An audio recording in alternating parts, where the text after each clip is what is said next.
ତେଣୁ ତୁମେ ବି ଉଠା ହାତ। ମୁଁ ଆଜି ବି ସେ ଝିଅମାନଙ୍କୁ କହୁଛି ଯିଏ ତୁମକୁ ଖରାପ ବ୍ୟବହାର କରୁଛି ତୁମେ ଗୋଡ଼େଇ ଗୋଡ଼େଇ ବାଡ଼ିରେ ବାଡ଼ା, ଧଡ଼ାରେ ବାଡ଼ା, ଆମେ ଅଛୁ ତୁମ ପଛରେ।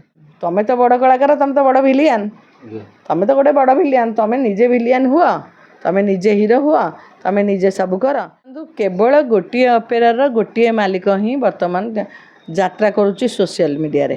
କାହିଁକି ନା ଆଉ ଅନ୍ୟ ମାଲିକ ବିରୁଦ୍ଧରେ କୌଣସି ବର୍ତ୍ତମାନ ପର୍ଯ୍ୟନ୍ତ ଆସିନାହିଁ। ତେଣୁ ଲୋକମାନେ ଆଗରୁ ଯେମିତି ଆପଣଙ୍କୁ କହୁଥିଲି ଯେ ଯାତ୍ରା ଦେଖିବା ପାଇଁ ଲୋକମାନେ ଟିକେଟ୍ ଦେଇକି ଯାଉଥିଲେ ଦେଖିବା ପାଇଁ, ବର୍ତ୍ତମାନ ନାଣ୍ଡୁବାବୁଙ୍କ ନାଁରେ ପ୍ରତ୍ୟେକ ମାସରେ ଗୋଟିଏ ଗୋଟିଏ ଯାତ୍ରାର ସବଜେକ୍ଟ ଆସୁଛି। ପ୍ରଥମେ ଆସିଲା ନରିପଣ୍ଡା, ତାପରେ ଆସିଲା ଶ୍ରୀକ୍ଷେତ୍ର ତା ପୁଅ, ତାପରେ ଆସିଲା ବର୍ତ୍ତମାନ ମାମୁନି। ତେଣୁ 3 ମାସରେ 3ଟା ଅପେରା ଆମେ ବର୍ତ୍ତମାନ ସୋସିଆଲ ମିଡ଼ିଆରେ ଦେଖୁଛୁ ବିନା ପଇସାରେ। ତେଣୁ ଏଭଳି ଚର୍ଚ୍ଚିତ ଚେହେରା ତାକୁ ମାନେ ସେ କ'ଣ ନିଜକୁ ଭାବୁଛନ୍ତି, ଗୁଣ୍ଡା ଭାବୁଛନ୍ତି ନା ଦାଦା ଭାବୁଛନ୍ତି, ନା ତାଙ୍କ ପଛରେ କେଉଁ ନେତାର ହାତ ଅଛି ଯାହାଫଳରେ ପୋଲିସ ଏଫଆଇଆର କରୁନି। ପ୍ରଥମେ ଆସିବି ନରିପଣ୍ଡା। ନରିପଣ୍ଡାକୁ ଯେଉଁଦିନ ବାଡ଼େଇଲେ ସିସି କ୍ୟାମେରା ତାଙ୍କ ହାତରେ ଥିଲା, ତେଣୁ ସିସି କ୍ୟାମେରାଟାକୁ ବନ୍ଦ କରିଦେବା। ଅନ୍ୟ ଦିନ କ୍ୟାମେରା ଫଟୋ ଅଛି, କିନ୍ତୁ ଯେଉଁଦିନ ବାଡ଼େଇଲେ ସେଦିନ କ୍ୟାମେରା ଫଟୋ ପୋଲିସ ପାଇଲାନି। କାହିଁକି ପାଇଲାନି? ତାଙ୍କ ହାତରେ କ୍ୟାମେରା, ସିସି କ୍ୟାମେରା, ତେଣୁ ସେ ତାକୁ ଡିଲିଟ୍ କଲେ ବା ସେଦିନ ସୁଇଚ୍ ଅଫ୍ କରିଦେଲା। ତେଣୁ ପୋଲିସ ସେଦିନ କିଛି ପାଇଲେନି। ତାପରେ ଦେଖନ୍ତୁ ଗୋଟେ ପରିବାରକୁ ଭାଙ୍ଗିବାକୁ ଯାଉଛନ୍ତି। ଗୋଟେ ଛୋଟ ଛୁଆ ଯେଉଁଟାକି 2 ମାସର ଛୁଆ, ତା'ର ମାଆକୁ ନେଇକି ଯେତେବେଳେ ଅପେରା ପାର୍ଟିରେ ଯାଉଛନ୍ତି, ସେ ଯଦି ଭଦ୍ରଲୋକ ହେଇଥାନ୍ତେ ନାଣ୍ଡୁବାବୁ ଦେଖୁଥିବେ ମୁଁ କହୁଛି, ଯଦି ତୁମେ ଜଣେ ଭଦ୍ରଲୋକ, ଗୋଟେ ପରିବାର ଯୋଡ଼ିବା ଗୋଟେ ମନ୍ଦିର ସହିତ ସମାନ। ଗୋଟେ ହଁ ସ୍ୱାମୀ ସ୍ତ୍ରୀ ପଡ଼ିଲାନି, କିନ୍ତୁ ଛୁଆଟି କ'ଣ କଲା? ଯେଉଁ ପିଲାଟି କ୍ଷୀର ଖାଇନି, ଦାନ୍ତ ଉଠିନି, ଚାଲି ଶିଖିନି, କଥା କହି ଶିଖିନି, ସେ ଛୁଆଠୁ ମାଆକୁ ନେଇଗଲ। ଯଦି ତୁମେ ଭଦ୍ରଲୋକ, ଛୁଆକୁ ମାଆ ପାଖକୁ ଆଣିଲନି ହେରି, ବା ମାଆକୁ ଛୁଆ ପାଖକୁ ପଠାଇ ଦେଇଥାନ୍ତ। ଯଦି ଏତେ ଲକ୍ଷ ଲକ୍ଷ ଟଙ୍କା ସେ ଝିଅ ପାଉଛି, ତା ଛୁଆକୁ ଆଣିକି କେୟାରଟେକର ରଖିକିନି ସେ ଛୁଆଟାକୁ ବଡ଼ କରିଥାନ୍ତା। କୌଣସି ମାଆ ଛୁଆକୁ କେବେ ଛାଡ଼ିକି ଯାଏନି। ଯେମିତି କହିଲି ପଶୁ ପକ୍ଷୀ ଛାଡ଼ୁନାହାନ୍ତି, ଆମେ ମଣିଷ ସବୁଠୁ ଚାଲାକ ଯିବ, ତ ଆମେ କେମିତି ଛୁଆକୁ ଛାଡ଼ିବା? ତ ଗୋଟେ ଘର ଭଙ୍ଗା ଲୋକ ସେ ଗୋଟେ ଲୋକଟା।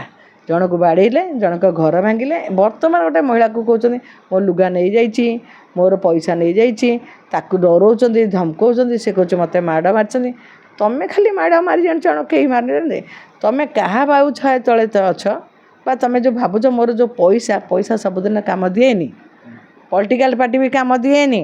କେଡ଼େ କେଡ଼େ ପଲିଟିକାଲ ପାର୍ଟି ଗଡ଼ି ପଡ଼ିଲା ଡଡ଼ ଡଡ଼ ହେଇକିନି। ତେଣୁ ତୁମେ ଯେଉଁ ଭାବୁଛ ଯେ ମୋ ପଛରେ ଜଣେ ରାଜନେତା ଅଛନ୍ତି ଯାହାଫଳରେ ସେ ପୋଲିସକୁ ମୋ ପକେଟ୍ ରଖିଛି ବୋଲି ଭାବୁଛ, ସେଇଟା ଭୁଲ କଥା। ନା ଏଫଆଇଆର ଦେଲା ପରେ ବି ଯଦି ମାମୁନି ଯାହା ଦେଉଛି, ବର୍ତ୍ତମାନ ସୁପ୍ରିମକୋର୍ଟ କହିଛି ଜଣେ ଯଦି ଦୁଷ୍କର୍ମର ଅଭିଯୋଗ ଦେବ ସେଇଟା ସାଙ୍ଗେ ସାଙ୍ଗେ ଫାଇଲ୍ ହେବ। ପୋଲିସ କାହିଁକି କରୁନି? 3 ଦିନ ହେଲା ସେ ଝିଅ କାହିଁ ରଡ଼ି ଛାଡ଼ୁଛି? ତା ପଇସା କାହିଁ ଦେଉନି? ତାର ତ ଅଡ଼ିଓ ରେକର୍ଡ଼ିଂ ବର୍ତ୍ତମାନ ବୁଲୁଛି। ତେଣୁ ତୁମ ନାଁରେ କାହିଁକି ସମସ୍ତେ କମ୍ପ୍ଲେନ୍ କରୁଛନ୍ତି? ଅନ୍ୟ ମାଲିକ ନାଁରେ କାହିଁକି କରୁନାହାନ୍ତି? ଆଉ କ'ଣ ମାଲିକ ନାହାନ୍ତି? ଆଉ କ'ଣ ଧନୀ ମାଲିକ ନାହାନ୍ତି? କାହା ପାଖରେ ପଇସା ନାହିଁ? ଆଉ ତୁମେ ଯେଉଁ କହୁଛ ଯେ କଳାକାର ନଥିଲେ ଆମେ ଆଉ କଳାକାର ଆଣିବୁ, ତୁମେ ତ ବଡ଼ କଳାକାର, ତୁମେ ତ ବଡ଼ ଭିଲିଆନ୍, ତୁମେ ତ ଗୋଟେ ବଡ଼ ଭିଲିଆନ୍। ତୁମେ ନିଜେ ଭିଲିଆନ୍ ହୁଅ, ତୁମେ ନିଜେ ହିରୋ ହୁଅ, ତୁମେ ନିଜେ ସବୁ କର। ବିନା ଶୁଣନ୍ତୁ, ଗୋଟେ କଳା ଯେଉଁଠି ଯିବ ନାଚିବ। ଘୁଙ୍ଗୁର ଲଗେଇଲେ ଯେମିତି ଜଣେ ଓଡ଼ିଶୀ ନାଚ, ସେ ଯେଉଁଠି ଯିବ ନାଚିବ। ସେମିତି କଳାକାର ସେ ଯେଉଁଠି ଗଲେ ଦେଖନ୍ତୁ, ପିୟୁଷକୁ ଡାକିଲେଣି, ଫିଲ୍ମ ବାଲା ଅଫର୍ କଲେଣି। କାଲି ଗୋଟେ ଉଦ୍ଘାଟନ ହେଲା ନୂଆ ଅପେରା ପାର୍ଟି, ସେଠିକୁ ନରି ଆସିଲେ। ତେଣୁ ତୁମ ପାଖରେ ନ ରହିଲେ କ'ଣ ନରିର କଳାଟା ଆଉ ଦର୍ଶନ କରି ହେଲାନି କି? ସେ ତ ଆଉ ଜାଗାରେ ତାକୁ ୱେଲକମ୍ କରିକି ନେଲେ। ପିୟୁଷ ତ ପୁଣି ଆଉ ଗୋଟେ ସେ ବି ତ କରୁଛି, ତାକୁ ତ ଫିଲ୍ମ ପାଇଁ ମାର୍ଥା ବି ଡାକୁଛି। ତେଣୁ କଳା ଗୋଟେ, କିଏ ହାସ୍ୟ ଅଭିନେତା, ବହୁତ ଲୋକ ଅପେରା ଦେଖି ଯାଆନ୍ତି, କିଏ ଆଇଟମ୍ ଡ୍ୟାନ୍ସ ଦେଖିବାକୁ ଯାଏ, କିଏ ସବଜେକ୍ଟ ଦେଖିବାକୁ ଯାଏ, କିଏ ଯେଉଁ ମାନେ କମେଡ଼ି ଦେଖିବାକୁ ଯାଏ। ତେଣୁ ବହୁତ ଲୋକ ବହୁତ କଥା ଦେଖିବାକୁ ସେଠିକି ଯାଆନ୍ତି। ମ୍ୟାଡ଼ାମ୍, ସାଧାରଣତଃ ଆମେ ଶୁଣିଛୁ ଯେତେବେଳେ ଯାତ୍ରା କଳାକାରମାନଙ୍କର କୌଣସି ପ୍ୟାରେଣ୍ଟସ୍ ମରିଯାଆନ୍ତି କି ଡେଥ୍ ହେଇଯାଏ ସେମାନଙ୍କର, ସେମିତି କେସ୍ରେ ସେମାନେ କ'ଣ କରନ୍ତି, ତାଙ୍କର ଯାତ୍ରା ସାରିକିରି ସେମାନେ ଯାଇକିରି ତାଙ୍କ ପାଖକୁ ଯାଆନ୍ତି। କିନ୍ତୁ ଏମିତି କେସ୍ ଗୋଟେ ହେଲା ଯିଏକି ମାମୁନି ଆଉ ତାଙ୍କ ହଜବେଣ୍ଡ ବାପି କୁମାର ଗୋଟେ ଅପେରା ସାରିକି ତା ପରଦିନ ସକାଳୁ ପଳେଇ ଆସିଲେ। ଆଜି ପର୍ଯ୍ୟନ୍ତ ସେ ଆଉ ଅପେରାକୁ ଯାଉନାହାନ୍ତି। ତା'ମାନେ ସେମାନଙ୍କ ସାଙ୍ଗରେ କିଛି ନା କିଛି ଗୋଟେ ସେଠି ସେମିତିକା ଦୁର୍ବ୍ୟବହାର ହେଇଛି। ଯଦି ସେ ଜାଗାରେ ଦୁର୍ବ୍ୟବହାର ହେଇଛି ତାଙ୍କ ପାଖରେ, ଯାତ୍ରା କମିଟି କରିଛି ବୋଲି ସେ କମ୍ପ୍ଲେନ୍ କରୁଛନ୍ତି। ନାଣ୍ଡୁବାବୁ ଓନର୍ ହିସାବରେ ଗୋଟେ ସେଠି ଯାତ୍ରା କମିଟି ଏଗନେଷ୍ଟରେ ଗୋଟେ ଏଫଆଇଆର ଦେବାର ଥିଲା କି ନାହିଁ? ନିଶ୍ଚୟ। ଦେଖନ୍ତୁ, ପ୍ରତ୍ୟେକ ଲୋକଙ୍କର ପରିବାର ଅଛି। ସେମାନେ ପରିବାର ଛାଡ଼ିକି ଆସୁଛନ୍ତି, ନିଜ ପିଲା ଛୁଆକୁ ଛାଡ଼ିକି ଆସୁଛନ୍ତି, ନିଜ ଶାଶୁଘର ବା ବାପଘର ଛାଡ଼ିକି ଆସୁଛନ୍ତି। ମୁହଁରେ କଳା ବୋଳି, ମୁହଁରେ ରଙ୍ଗ ବୋଳି ସେମାନେ ଲୋକମାନଙ୍କୁ ଏଣ୍ଟରଟେନମେଣ୍ଟ କରୁଛନ୍ତି।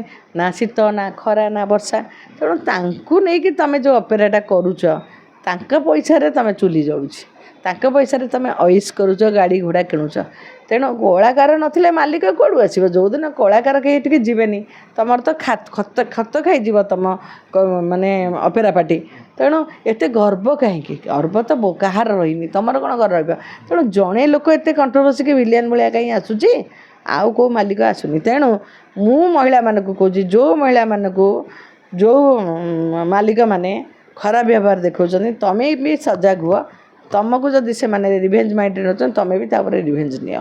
କାହିଁକିନା ସେ କ'ଣ ବାଡ଼େଇ ପାରିବ, ତୁମେ କ'ଣ ବାଡ଼େଇ ପାରିବନି? ତେଣୁ ଏଭଳିଆ ଲୋକକୁ ଗୋଡ଼େଇକି ବାଡ଼ାଅ। ଏମାନଙ୍କୁ ଉଚିତ ଉତ୍ତମ ମଧ୍ୟମ ଦିଅ।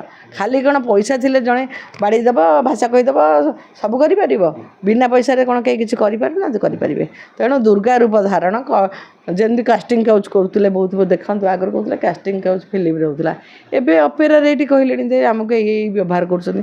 ତେଣୁ ଯଦି କମ୍ପ୍ରମାଇଜ୍ କରିକି ଯଦି ଏଗୁଡ଼ାକ କରିବ, ତାହେଲେ କାହିଁ ସେଠି ରହିବ? କିଛି ରହିବା ଦରକାର। ନିଜର ଇଜ୍ଜତ ବଡ଼ ଜିନିଷ। ଆଉ ଯଦି ସେମାନେ ଏଭଳି ବ୍ୟବହାର କରୁଛନ୍ତି, ତେଣୁ ତୁମେ କାଳୀ ରୂପ ଧାରଣ କର, ଦୁର୍ଗା ରୂପ ଧାରଣ କର। ଏଭଳି ଯେଉଁ ରାକ୍ଷସ ସବୁ ଆସୁଛନ୍ତି, ଘର ଭଙ୍ଗା ମାଲିକ, ଏମାନଙ୍କୁ ଠିକ୍ ଭାବରେ ଉଚିତ ଉତ୍ତମ ମଧ୍ୟମ ଦେଇକି ଏମାନଙ୍କୁ ବୁଦ୍ଧି ଶିଖାଅ। ଯେଉଁ ଝିଅମାନେ କିଛି ନାହିଁ, ଟିଭି ମିଡ଼ିଆରେ କିଛି ଦରକାର ନାହିଁ, ତୁମ ଏଫଆଇଆର୍ ତ ନେଉନାହାନ୍ତି ପୋଲିସ, ତୁମେ ବି ବାଡ଼େଇ ଦିଅ, ତାଙ୍କ ଏଫଆଇଆର୍ କେମିତି ନେବନି ଦେଖିବା। ଯଦି ତୁମକୁ ସେ ବାଡ଼େଇଲେ ଏଫଆଇଆର୍ ନେଉନାହାନ୍ତି, ତୁମେ ବି ବାଡ଼ାଅ, କାଉଣ୍ଟର କେସ୍ ହେବ। ତୁମେ ଯଦି ବାଡ଼େଇନ, ଆମେ ବି ବାଡ଼େଇନୁ। ତୁମେ ଯଦି ଆମ ଏଫଆଇଆର୍ ରଖୁନ, ତାହେଲେ ଆମେ ବି ବାଡ଼େଇ ଦେଉଛୁ। ତାହେଲେ ତୁମର ବାଡ଼ାଟା ଯେମିତି ପ୍ଲସ୍ ମାଇନସ୍ କ୍ୟାନସଲ୍ ହେଇଯିବ। ତେଣୁ ତୁମେ ବି ଉଠା ହାତ। ମୁଁ ଆଜି ବି ସେ ଝିଅମାନଙ୍କୁ କହୁଛି, ଯିଏ ତୁମକୁ ଖରାପ ବ୍ୟବହାର କରୁଛି, ତୁମେ ଗୋଡ଼େଇ ବାଡ଼ିରେ ବାଡ଼ା, ଧଡ଼ାରେ ବାଡ଼ା, ଆମେ ଅଛୁ ତୁମ ପଛରେ। ଆଉ ଗୋଟେ ଇସ୍ୟୁ ଉଠିଥିଲା, ନାଣ୍ଡୁ ବାବୁଙ୍କର ତୁଳସୀ ଗଣନାଟ୍ୟରେ ଜଣେ ସିଙ୍ଗର ଥିଲେ ମଞ୍ଜୁଶ୍ରୀ ବୋଲି, କ'ଣ କହିବେ? ନା, ଏଇଟା ସବୁ ବେଦର। ଦେଖନ୍ତୁ, ୟାଙ୍କ ମାନେ ଯେଉଁ ବେଦର୍ଦୀ ହୃଦୟ, ୟାଙ୍କର ହୃଦୟ ହାର୍ଟଟା ହେଲା ମାନେ କଠିନ ହାର୍ଟ। ଯାହାଫଳରେ ଦେଖୁନ, ଯଦି ଗୋଟେ ଛୁଆର ମାଆକୁ ଛଡ଼େଇ ସେ ପାରୁଛନ୍ତି, ଆଉ ମଞ୍ଜୁଶ୍ରୀ ନାଚିଲା ବେଳକୁ ତାଙ୍କୁ କାହିଁ ବାଧିବ ମୋତେ କହୁନାହାନ୍ତି? ଗୋଟେ ଛୁଆର କାନ୍ଦ ତାଙ୍କୁ ଶୁଭୁନି, ଛୁଆର ଖାଇବା ପିଇବା ପର୍ବ କେମିତି ହେଉଛି ସେଟା ସେ ବୁଝୁନି, ସେ ନିଜର ସୁଖଟାକୁ ଇଏ କରୁଛନ୍ତି। ସେ ଆଉ କାହାର କିଡ଼ନୀ କଲେ କ'ଣ ହେଉଛି? ୟାଙ୍କର ଏମାନେ ଦରକାର ପଡ଼ିଲେ କିଡ଼ନୀ ବିକିକି ବି ଏମାନେ ଚଳିବେ ପାଇଁ ପଇସା ୟାଙ୍କର ଖୋଜି। ୟାଙ୍କର ପଇସା ବଡ଼ ଜିନିଷ, ଏମାନଙ୍କର ହୃଦୟ ନାହିଁ, ବିନା ହୃଦୟର ମଣିଷ ଏମାନେ। ତେଣୁ ଏଇ ଯେଉଁ ଏତେ ଲୋକଙ୍କର ଯେଉଁ ଅଭିଶାପ ପଡ଼ିବ, ଦେଖନ୍ତୁ ଯେଉଁ ଅପେରାକୁ ଲୋକମାନେ ଦେଖିବାକୁ ଆଗରୁ, ମୁଁ ତ ଆଗରୁ ସେ ଅପେରାଟାକୁ ବହୁତ ଭଲ ପାଏ। ଯେତେବେଳେ ଖଣ୍ଡଗିରି ଅଛି ବହୁତ ଥର ଦେଖିବାକୁ ଯାଇଛି ମୁଁ ତୁଳସୀ ଅପେରା। କିନ୍ତୁ ଆଜି ଭଦ୍ରକରେ ଲୋକ ତାକୁ କହୁଛନ୍ତି ଗୋ ବ୍ୟାକ୍, ବାଲେଶ୍ୱର ଗଲେ ଗୋ ବ୍ୟାକ୍, କେଉଁଠୁ କାହାକୁ ପଇସା ଦେଇନାହାନ୍ତି, କେଉଁଠି କାହାର ପଇସା ବାକି ଅଛି, ସବୁ ବର୍ତ୍ତମାନ ଏଫଆଇଆର୍ ତ ଖୁନ୍ଦି ହେଇଗଲାଣି ତାଙ୍କ ବିରୁଦ୍ଧରେ। ତେଣୁ ଏଇ ଯେଉଁ ଜିନିଷଟା ନା ବେଶୀ ଦିନ ରହିବନି। ତେଣୁ ବହୁତ ଲୋକଙ୍କର ନିଶ୍ୱାସରେ ଇଏ ତଳିତଳାନ୍ତ ହେବେ। ଆଉ ଯେଉଁ ଦର୍ଶକ ୟାକୁ ଉଠେଇଥିଲେ, ସେଇ ଦର୍ଶକ ଦିନ ଆସିବ, ଦେଖିବେ ସେଠିକି କେହି ଯିବେନି। ମାମୁନି ଷଡ଼ଙ୍ଗୀ ସେ ଫୋନ୍ରେ କଥା ହେଲେ, କହିଲେ ଯେ ତୋତେ କମିଟି ଲୋକ ଲଗେଇ ବାଡ଼େଇଛି, ଦରକାର ପଡ଼ିଲେ କମିଟି ଲୋକ ଲଗେଇ ତୋତେ ବି ରେପ୍ କରିବି। ଶୁଣନ୍ତୁ, କହିବା କରିବା ଭିତରେ ବହୁତ ପାର୍ଥକ୍ୟ ଅଛି। ଆଉ ଏଇ ଯେଉଁ ଭଏସ୍ଟା ଯଦି ତାଙ୍କ ପାଖରେ ଅଛି, ମାମୁନିଙ୍କ ପାଖରେ, ମୁଁ ମାମୁନିକି କହିବାକୁ ଚାହେଁ, ଏ ଭଏସ୍ ନେଇକି ଯାଅ, ଥାନାରେ କେସ୍ ଦିଅ। ଯଦି ଭଏସ୍ରେ ଅଛି ସେ କହିଛନ୍ତି ଏଭଳିଆ, ନିଶ୍ଚୟ ଦଫା ଲାଗିବାଟା ଥୟ। କାହିଁକିନା କହିବା କରିବା ଆଉ କେତେ ଦୂର। ତେଣୁ ଜଣେ ଯଦି କହିପାରୁଛି, କରିପାରିବନି କାହିଁକି? ତେଣୁ ଆଗକୁ ତାଙ୍କ ଲାଇଫ୍ ପ୍ରତି ବିପଦ ଅଛି ମାମୁନିଙ୍କର। ତେଣୁ ମାମୁନି ଏଫଆଇଆର୍ ଦିଅନ୍ତୁ। ଯଦି ଏଫଆଇଆର୍ ନ ଶୁଣୁଛନ୍ତି, ଉପର ଅଧିକାରୀଙ୍କୁ ଦେଖା କରନ୍ତୁ। ଦେଖିବା, ଘଟଣାଟି ଆଗରୁ ବୋଧେ ନରିପଣ୍ଡା କେସ୍ରେ ଥିଲା, ବର୍ତ୍ତମାନ ମାମୁନି କେସ୍ରେ, କିନ୍ତୁ କିଛି ଫରକ ପଡ଼ୁନି ନାଣ୍ଡୁ। କାହିଁକି ପୋଲିସମାନଙ୍କୁ ସେ କ'ଣ କରିକି ଦେଇଛନ୍ତି, କେଉଁ ଗୁଣି କରିଛନ୍ତି ବା ପକେଟ୍ ରଖିଛନ୍ତି? ପୋଲିସ କାହିଁକି ଏଫଆଇଆର୍? ଦେଖନ୍ତୁ, ଏଇଠି ଭୁବନେଶ୍ୱରରେ ବିଭିନ୍ନ କେସ୍ରେ ଯଦି ମିଛରେ ବି ଗୋଟେ ଝିଅ ଯଦି କହୁଛି ଶାରୀରିକ ସମ୍ପର୍କ ରଖି ମୋତେ ବିବାହର ପ୍ରତିଶ୍ରୁତି ଦେଲା, ଏତିକି କହୁ ପିଲା ପୁଅ ଆରେଷ୍ଟ ହେଇଯାଉଛି। ଆଉ ଜଣେ ଯଦି ଅଡ଼ିଓରେ କହିଛି, ତାହେଲେ ଏଥିରେ କାହିଁକି ଆରେଷ୍ଟ ହେଇନ? ତେଣୁ ତା ପଛରେ ବହୁତ ଖେଳ ଅଛି, ୟା ଭିତରେ ବହୁତ କଥା ଅଛି। ତେଣୁ ଏଭଳିକୁ ଦମନ କରିବାକୁ ହେଲେ ଏ ମହିଳାମାନେ ଏକଜୁଟ ହେବା ଦରକାର ଏବଂ ତାକୁ ନ୍ୟାୟ ଦେବା ଦରକାର। ପଇସା ସବୁଠି କ'ଣ କାମ ଦିଏ? ପଇସା କ'ଣ ନଥିଲା? ଆର ଗଭର୍ଣ୍ଣମେଣ୍ଟରେ କ'ଣ ଲୋକଙ୍କର ପଇସା ନଥିଲା? ଲୋକ କାହିଁ ହାରିଗଲେ?